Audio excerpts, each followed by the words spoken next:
and welcome to the Homemade Podcast Sports. This is your host, J Pops.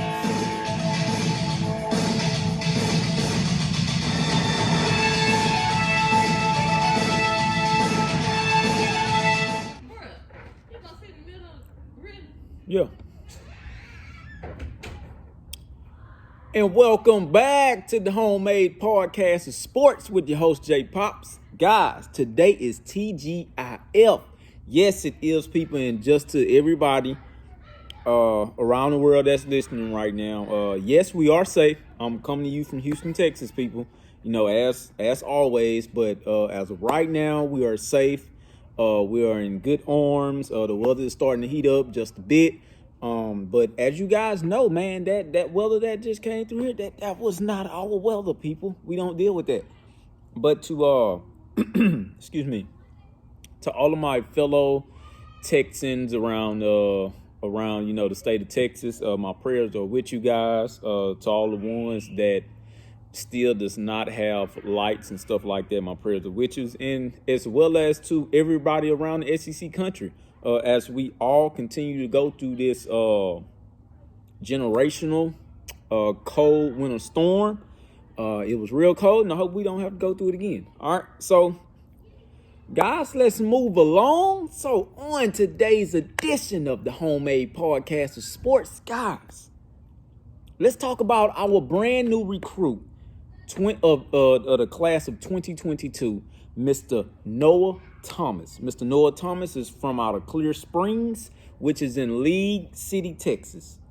He just committed on the 17th of this month. And we want to welcome him to the Aggie family, man. This is a big shout out to Noah Thomas. This is who we'll be getting down and talking about on today. I want to give you guys my own analysis about him. I just sat and watched the video of his highlights from his junior season for the first time on Huddle. And please, guys, go and check that out. Whenever you guys get some time and stuff like that, man. But from what I've been hearing lately is the comparison of him to Mike Evans. Well, I'm here to tell you this.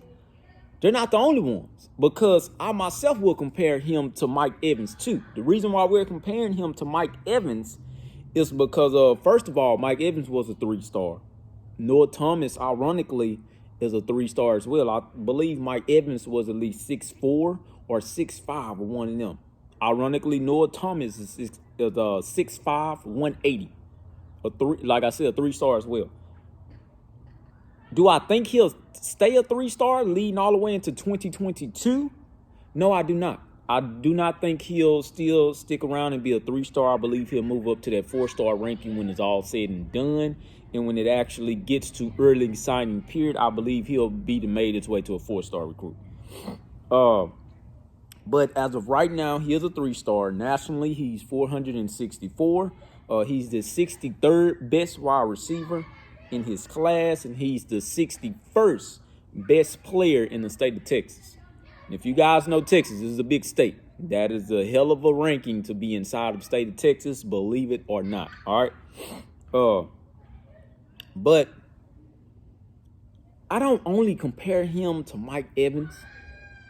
I compare him to a guy that's at LSU right now still and has now entered the draft as well.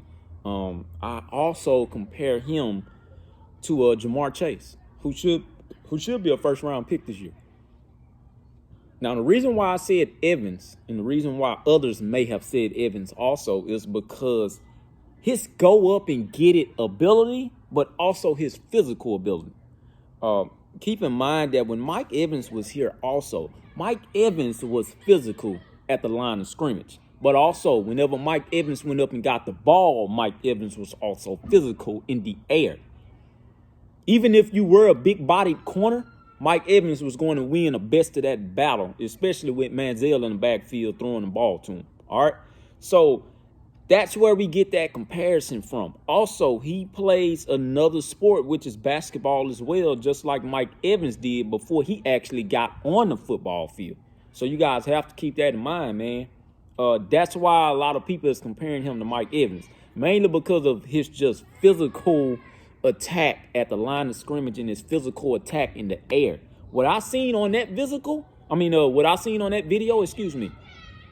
was a really, really physical wide receiver in which we have not seen in a long, long time, especially at Texas A&M in that position. We have not seen a real physical wide receiver ever since Mike Evans. Now, we've seen a flashy finesse wide receiver,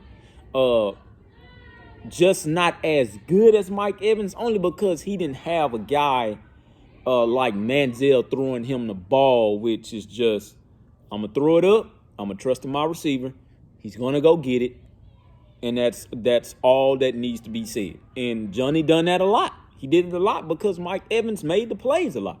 So, what reminds me of Jamar Chase from this guy, Noah Thomas, is that if you guys ever seen Jamar Chase is a pure route runner.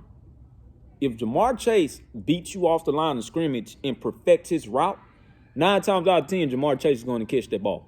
All right? He's going to catch the ball. He ain't going to drop it like that.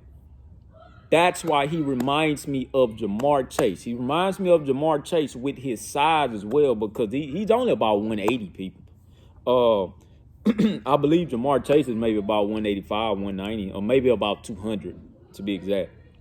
But what separates him, though, with Jamar Chase is that Jamar Chase has had a whole bunch of more speed, okay? So Noah Thomas might not be the fastest of the wide receivers out there, and that's mainly why they ranked him as a 3-star, I know for sure.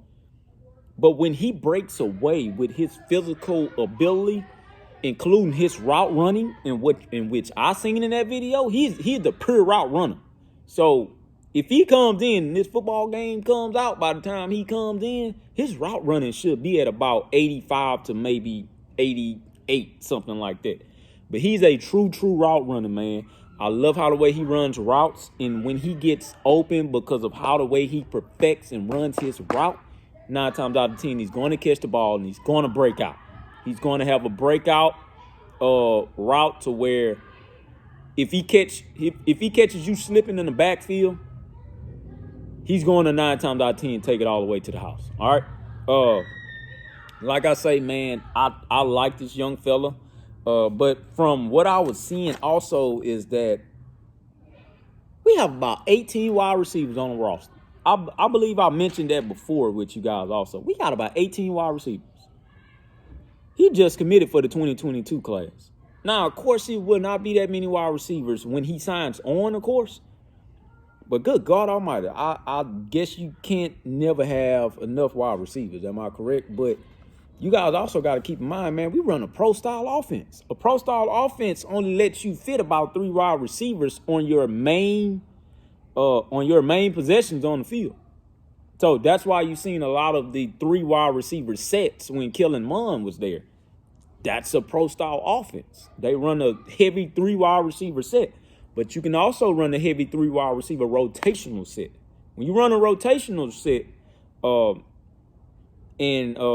depending on how quick you go offensively, in which we don't run quick on offense at all, you can for sure get all of the wide receivers that you want to get on the field within that first drive if you're converting your third downs, if you're making first downs consecutively. You can just about use any wide receiver you want to use, all right? So, like I say, the only reason why he's a 3-star is because of his speed. So far as blocking, I don't think I've seen a wide receiver block like that in a very long time either. This is a wide receiver that can actually block. What I seen when that running back exploded in the backfield on that video and ran to his side of the ball, that young man picked up his blocks damn near better than the offensive lineman would. He picked up his blocks damn near better than the tight end would. So I like him because of that. And also, if you wanted to use him at tight end, you can use him at tight end also. So honestly, in my mind, if he wanted to convert himself into an actual athlete, which I've seen that he played corner as well, so that's probably why he's really, really physical at the line of scrimmage. Because as a corner, you're taught to be physical, but you can't be that physical to where you're laying your hands on them after 5 yards. You can be physical with them at the line, but if it's beyond 5 yards, you're going to get flagged every time. That is the new age of that position. You have to be really, really precise in how you want to play that position. I'm really, really shocked to see it's a lot of 5-star cornerbacks nowadays, only because of how the way they're playing that position. But if you can play that position to the T, by all means necessary, man, stick to it. Stick to it. But I like this guy, what he's going to add in the future, especially with Connor Wingman coming on. And if you guys have not checked him out, I would do a podcast about him next as well. If you guys hadn't checked that quarterback out, that quarterback is damn good. He doesn't not. To be honest with you, he should move up. I'm not saying he's going to be a 5-star when it's all said and done.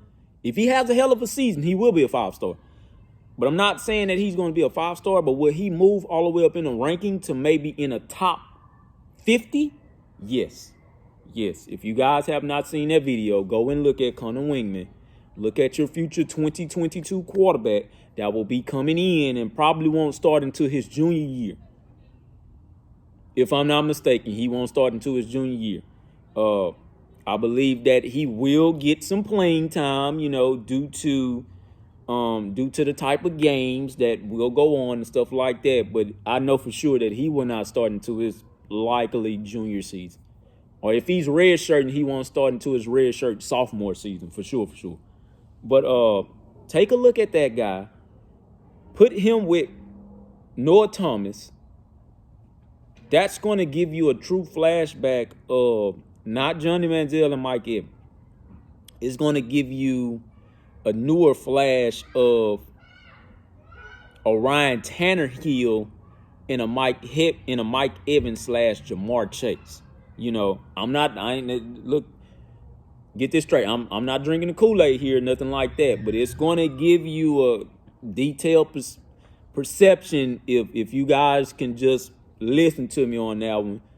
It's going to give you something like a detailed perception of, damn, man, that guy's really good. And, sometimes they get the star rankings right. Sometimes they don't, man. That's just how it is. Hell, we're all people at the end of the day.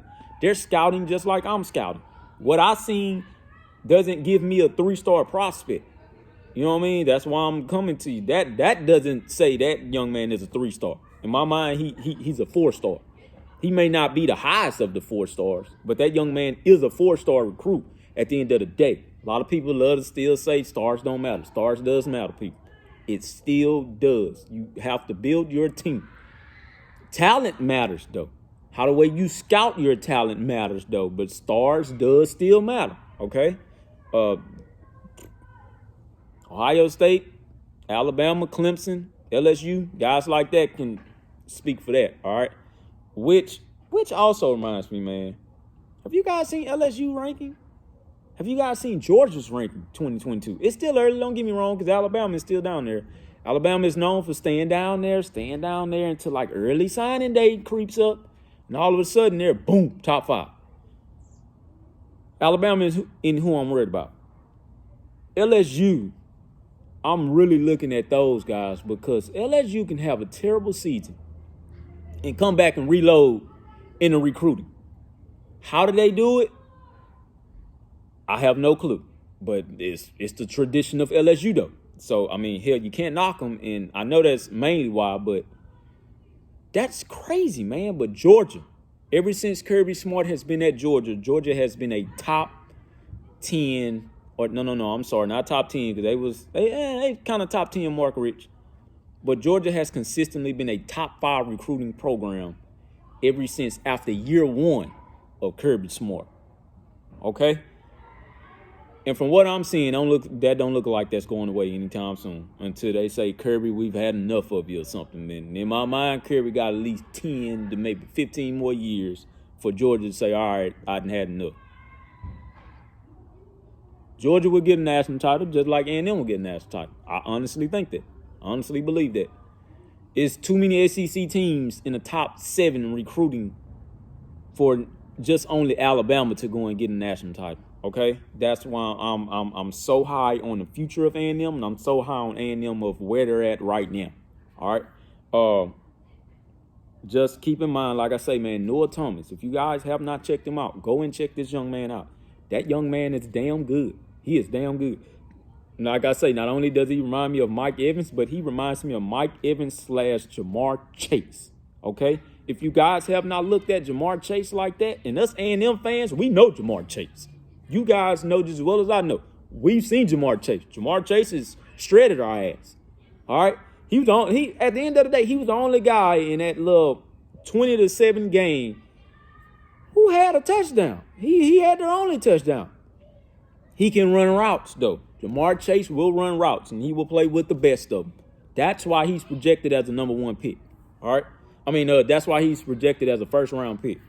Excuse me on that. But, yes, man. But, like I say, you guys go and check out the videos of Noah Thomas. Once again, congratulations to you, young man. If you have any family members out there that wants to reach out to his video, stuff like that, want to come in the podcast, please, man, by all means do so.